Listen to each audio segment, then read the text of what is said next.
Hey, Shawn G here from Chasing the Truth. You're about to get some of the best of samples of shows I've done over the last 5 years. God bless y'all and enjoy. Ours is more of a medium walk. Okay, What I'm picking up. So do you pair up, if you do go along with the scientific and your medium walk, do you pair up your findings on both sides? Yes, yeah. They go in first. Usually they go in first, and sometimes up to a week or two before I go in. And then I don't know what they have done, and then I go in, and then they say, yeah, that's the room, or that's the area they picked up activity. So then we compare and say, well, what did you get? So they work together. I show up, I do my thing, and I leave. I'm the medium. Okay, I got this. Time to go. Bedtime, dinner time, or whatever. And then they do all the work. They do the research, and then they do the comparing, and like that.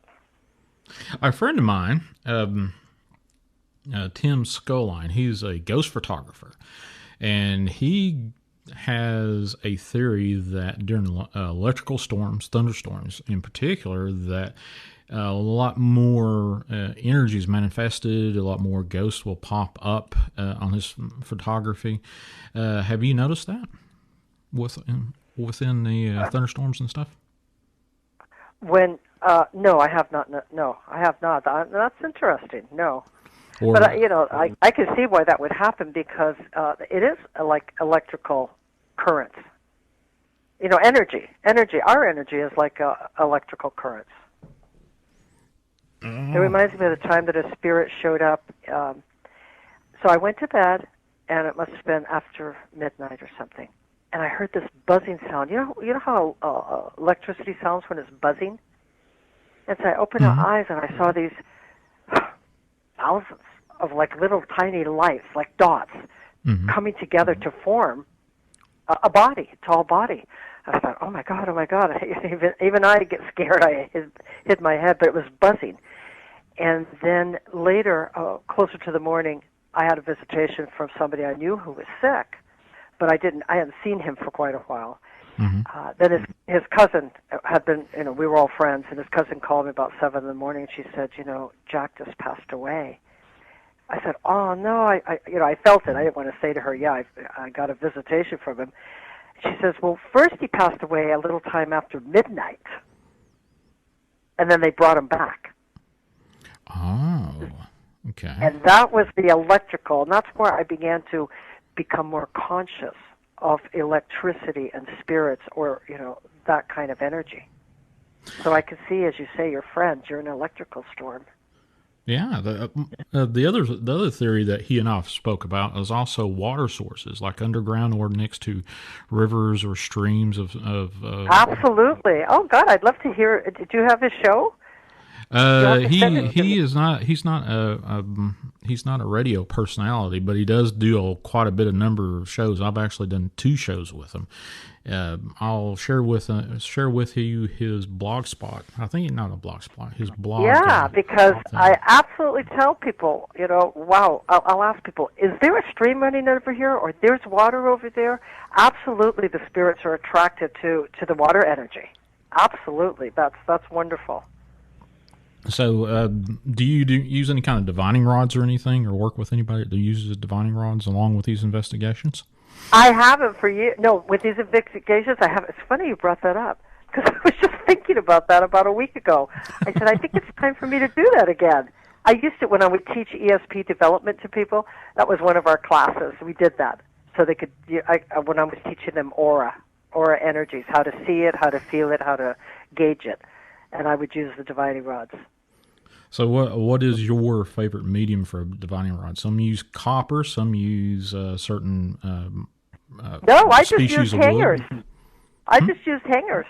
I took apart hangers and straightened them out. Actually, I had a friend that straightened them all out for me. Well, when I was a boy, I first came in contact with divining rods I'm going to say water witches, but it's not. I don't think. Oh yeah, the water witches. Yeah, I saw this one guy, older fella, and for whatever reason, his name escapes me. But this guy he was notorious. He was famous for finding well spots to dig wells. And you're like, okay, how in the world does this happen? And you watch this guy, and he's got these two really thick gauge copper wires that he just walks around the property. And he did, I forgot, it was some sort of weird pattern. And then he did like 15 minutes of walk around. You can see the wires go back and forth, flapping in the wind kind of deal. And I'm like, oh, what in the world's going on? And then he just grabbed a hold of his boot heel and dug a big X where he stopped. They dug, and poof, fresh water. I'm like, well, how in the heck? Well, that's how farmers did it for what, hundreds of years. Yeah. Dividing rod. And copper, absolutely. I mean, copper, we use copper piping. We use copper in radios and diamonds and copper and all of that. So it's not unusual. Yeah. No matter what anybody says, it's been used and it works. Does it work all the time? No. But it probably works more than not.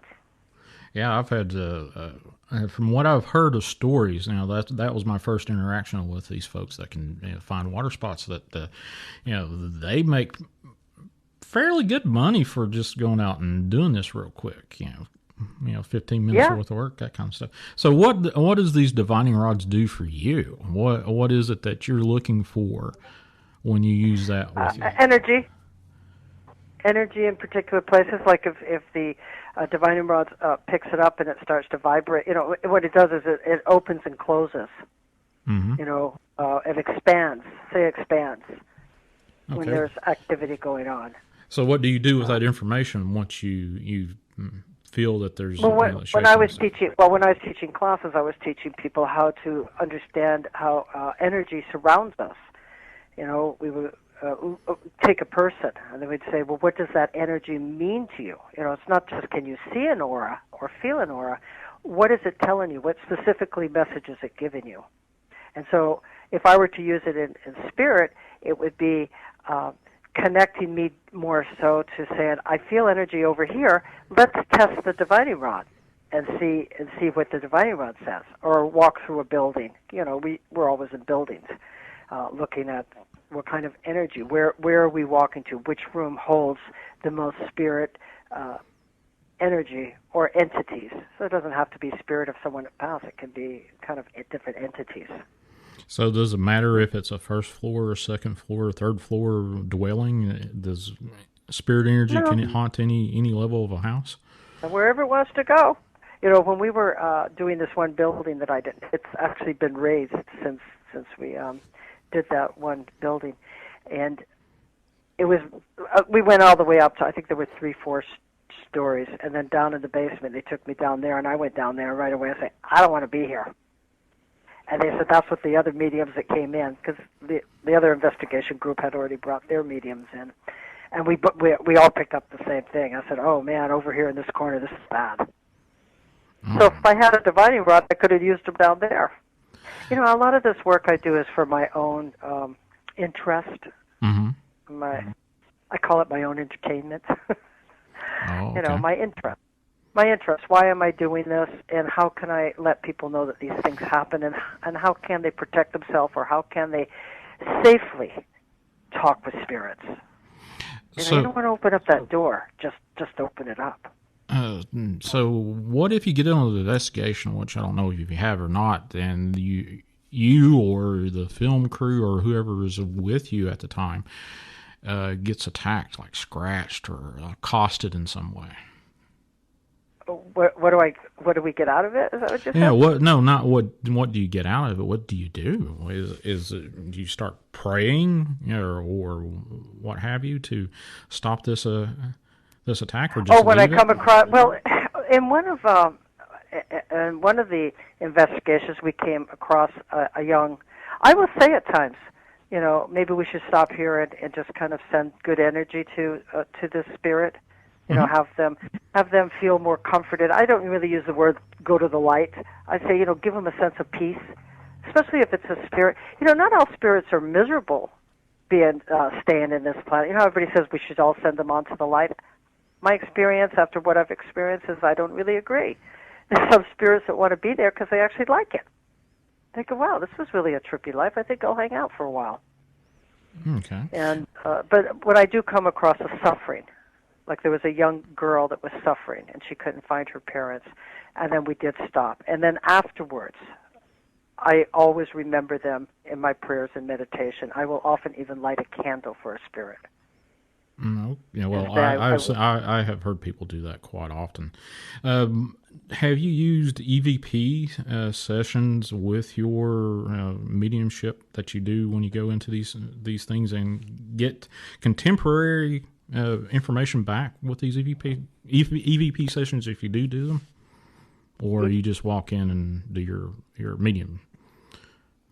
Yeah, I just walk in. I'm the talent or something. Come on in. I try not to get too overly involved with the whole process. Like whatever they're going to do, I walk in, I give them the information, and then after a reasonable amount of time, I'm pretty burned out after a couple of hours. I'm saying that's enough psychic energy, and then I just leave and I wait for them to do all the other work. I've never really returned to a place. If I have any spirit information that I feel they need extra prayers or they need something to help soothe their souls, mm-hmm. I will do that in my own time, away from what's going on. Sometimes in the film crew, I will say, can we stop for a moment so I can send some positive energies or I can send some calming energies to the spirit. Oh, okay. Well, we're about 8 minutes till the end of the hour. Do you have any special thoughts or anything that you want to share with the audience? Well, I think I want to say to anybody out there that has had an experience, like an illness or whatever, and feels that when they woke back up, their life is different going back to walk-ins. It was reported that Dr. Martin Luther King Jr., one of our biggest, leaders in the 60s, had tried to commit suicide when his mother passed away, saying mm-hmm. that, he had gone and done something, disobeyed his parents. And he tried to, jump out of a story window. And after that, when, his injuries and everything, and he came back and he started this, a different life, working for the people, working for rights. And so would we say that he is a walk-in? Could we have said that in his moment of great despair, would he have been a walk-in? Why did his life change so much after he had to, face death? If we really think of people that are cancer victims, and I think most of us have all been aware of that at some point, relatives or friends, and when they are faced with death and they come back, are they a walk-in or is there an enlightenment that takes place?